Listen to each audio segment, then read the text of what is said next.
À Ramallah, des milliers de Palestiniens ont participé aux funérailles de Shirin Abu Akleh, la journaliste tuée lors d'une opération de l'armée israélienne en Cisjordanie. Un nouveau pas vers une candidature officielle à l'OTAN pour la Finlande. Le président et la première ministre se disent favorables à une adhésion sans délai à l'alliance militaire. Un feu de forêt s'est déclaré ce mercredi sur la côte sud de la Californie aux États-Unis. Le dérèglement climatique accentue l'intensité des petits incendies. C'est un dernier hommage rendu à Shirin Abu Akleh qui repose désormais dans ce cercueil enveloppé du drapeau palestinien. À Ramallah, des représentants palestiniens, des diplomates étrangers et des milliers de personnes ont participé ce jeudi aux funérailles nationales de la journaliste américano-palestinienne.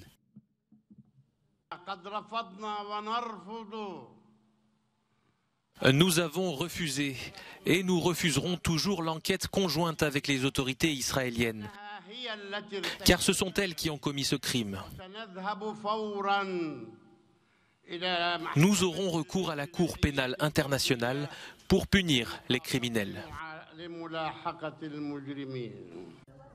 De son côté, Israël, après avoir affirmé que la journaliste avait probablement succombé à un tir palestinien, a reconnu ne pas écarter l'hypothèse d'un tir provenant d'un de ses soldats. L'annonce du décès de Shirin Abu Akleh a suscité une vive émotion dans le monde arabe où ces reportages ont été suivis pendant plus de 2 décennies. Être membre de l'OTAN renforcerait la sécurité de la Finlande. La Finlande doit être candidate à l'adhésion à l'OTAN sans délai. C'est ce qu'ont déclaré ce jeudi le président et la première ministre du pays. Il s'agit de leur première prise de position officielle sur le dossier, un pas important dans le processus de candidature. L'exécutif a annoncé pour ce dimanche une conférence de presse qui devrait donner davantage de détails. La Russie a montré qu'elle ne respecte pas le droit international, dit la première ministre. Elle ne respecte pas les règles qu'elle a elle-même appliquées auparavant.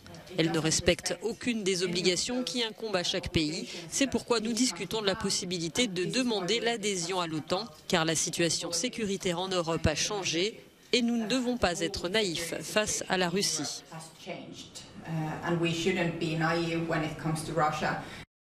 Outre un passé tumultueux, la Finlande partage 1300 km de frontière avec la Russie. Le Kremlin a réagi ce jeudi à cette annonce, affirmant que l'entrée du pays dans l'OTAN constituerait assurément une menace pour la Russie. Membre de l'Union européenne depuis 1995, la Finlande coopère déjà avec l'Alliance Atlantique dans le cadre du partenariat pour la paix. Ses militaires participent à des entraînements et à des exercices communs. L'invasion de l'Ukraine a fait basculer l'opinion. 76% des Finlandais sont aujourd'hui favorables à l'adhésion à l'OTAN. C'est 3 fois plus qu'avant la guerre. La Commission européenne cherche des solutions pour permettre à l'Ukraine d'exporter ses biens. Le pays est le premier producteur de céréales en Europe et l'un des principaux fournisseurs du Moyen-Orient et de l'Afrique. Mais le blocus organisé par les forces russes de la mer Noire rend quasi impossible les livraisons de ces produits par voie maritime. Pour faire face à cette situation, la Commission demande aux acteurs du marché d'envoyer en urgence des camions de transport et des trains afin de réduire le temps d'attente à la frontière. Il est actuellement de 16 jours en moyenne et peut se prolonger jusqu'à 30 jours. Pour la commissaire européenne en charge du dossier, le défi est immense. Si nous savons que l'Ukraine a besoin d'exporter 20 millions de tonnes de céréales en 3 mois, et si l'on calcule combien il est possible de transporter par wagon ou par péniche, nous arrivons à un chiffre proche de 10 000 wagons et péniches pour transporter cette quantité en 3 mois. C'est un véritable défi parce que nous devons augmenter les capacités, les chiffres et l'efficacité des opérations afin d'avoir à disposition beaucoup plus de wagons et de péniches pour transporter ces céréales.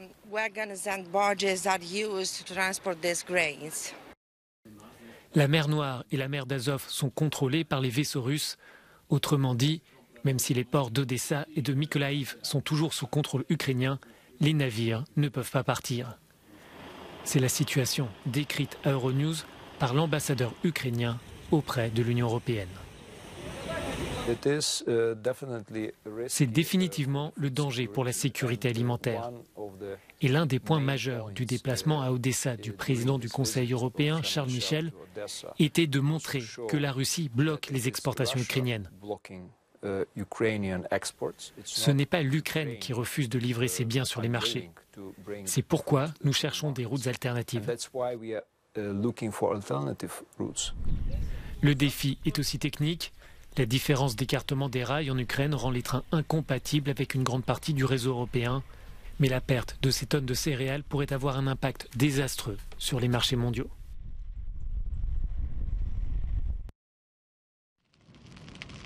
Un feu de forêt s'est déclaré ce mercredi après-midi sur la côte sud de la Californie aux États-Unis.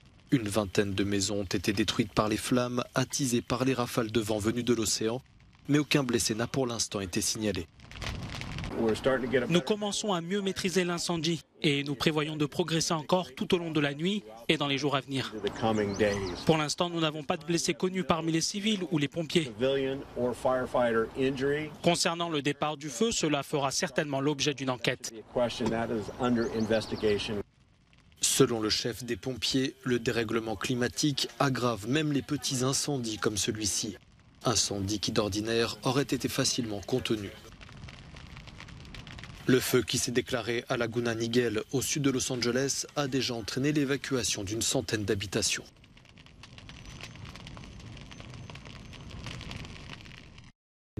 La justice malienne a convoqué le ministre français des Affaires étrangères, Jean-Yves Le Drian, dans le cadre d'une enquête portant sur une atteinte aux biens publics et autres infractions.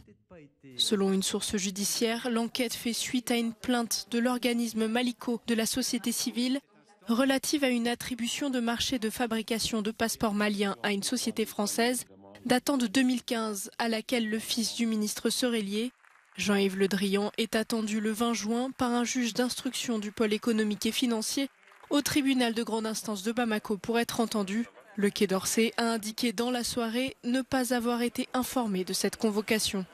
Cette enquête intervient alors que de fortes tensions se font ressentir entre le Mali et la France, les relations entre les deux pays s'étant dégradées ces derniers mois. Dépasser les frontières du goût. C'est ce que propose le restaurant éphémère et pan-européen Ristorante Europa. Installé à Turin dans une ancienne brasserie industrielle italienne, il s'inspire directement du concept de l'Eurovision. Comme le concours de chant, il invite à célébrer la diversité et la richesse des cultures en Europe. Je pratique une cuisine fusion. J'ajoute un peu d'héritage des grand-mères ukrainiennes. Ce sont des boulettes ukrainiennes. On appelle ça vareniki. C'est une recette traditionnelle de mon pays. Que cuisinez-vous de typiquement italien aujourd'hui? Du porc de Caserta. C'est un porc noir préparé avec une technique asiatique. Une sauce aigre-douce, quelques asperges vertes de bassano hachées avec de la ciboulette et du citron fermenté pour donner une certaine acidité au plat.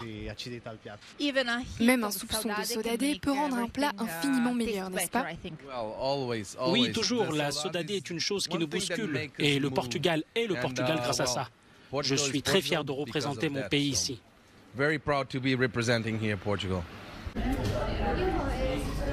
Chaque soir, le Ristorante Europa met les petits plats dans les grands et organise des dîners de charité.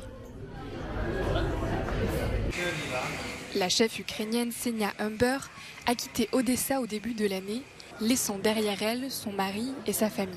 Elle est aujourd'hui déterminée à soutenir des initiatives en faveur des réfugiés de guerre. Je pense que nous allons gagner cet argent pour aider des réfugiés. C'est quelque chose de bien. Et puis c'est tout ce que je peux faire. Les fonds récoltés seront ensuite reversés au War Central Kitchen. L'ONG, fondée par le chef américain José Andrés, propose des repas aux personnes victimes de crises humanitaires et climatiques.